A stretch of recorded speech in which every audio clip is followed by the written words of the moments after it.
In today's episode, we talk about balanced diet and moderation, but it's not what you think.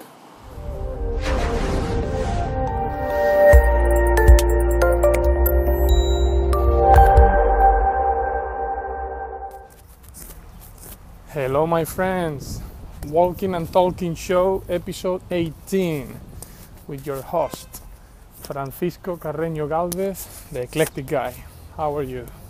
Hope you are having a good day.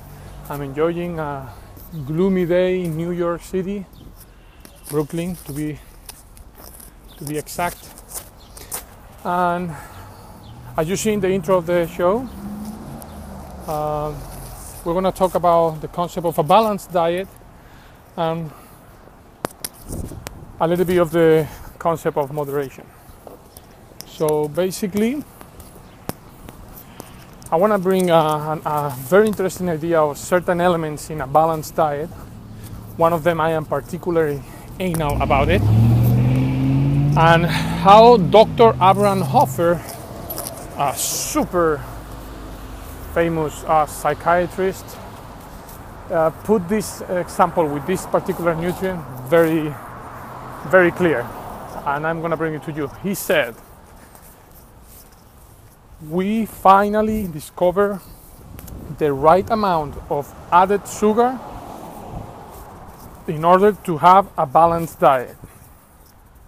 And the right amount is 0. Anything above 0 throws your diet out of balance. And that's it, period, paragraph.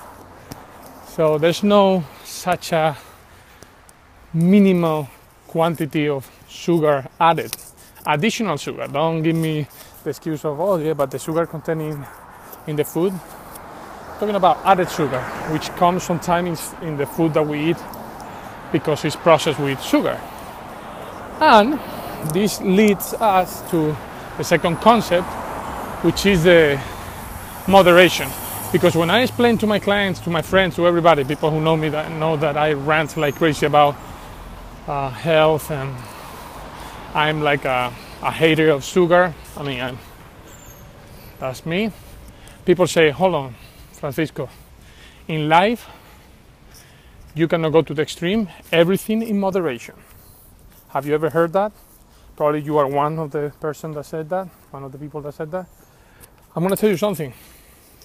With all my respect, I don't buy that crap.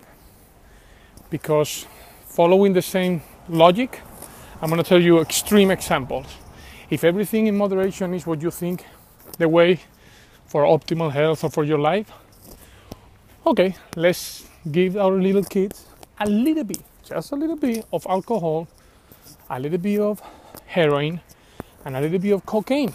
So just a little bit, and they will have moderation, just in moderation. So I know that it sounds very exaggerated, and people say that I'm very exaggerated, but you get my point. That is the excuse that we, and I include myself, we make this excuse of everything in moderation to avoid facing the fact that we are not being strong, or we are not having enough self-discipline to stop eating certain thing, or just the fact that we are craving something and we want it and we eat it. But don't give yourself as you like everything in moderation. Well, everything in moderation. You want something all natural in moderation? Let's give our children, let's give ourselves, let's take a little bit of cyanide. That little poison that kills people, let's do a little bit, yes, in moderation. For the same logic, everything in moderation, everything in moderation. That moderation is crap in terms of diet. A balanced diet has certain elements that are absolutely outside the diet. Now it's starting to rain. Everything in moderation. That's BS. And that's the episode for today. Please, don't be scared of saying like, no, this is not in my diet, and my diet is balanced because it's sugar, for example, is not in my diet, because other processed foods are not on my diet. And when you want something, don't give you excuses like everything in moderation. Okay, Francisco Carreño Galvez, ranting like crazy today. Look at the sky. And see you in the next one. Everything in moderation. Come on.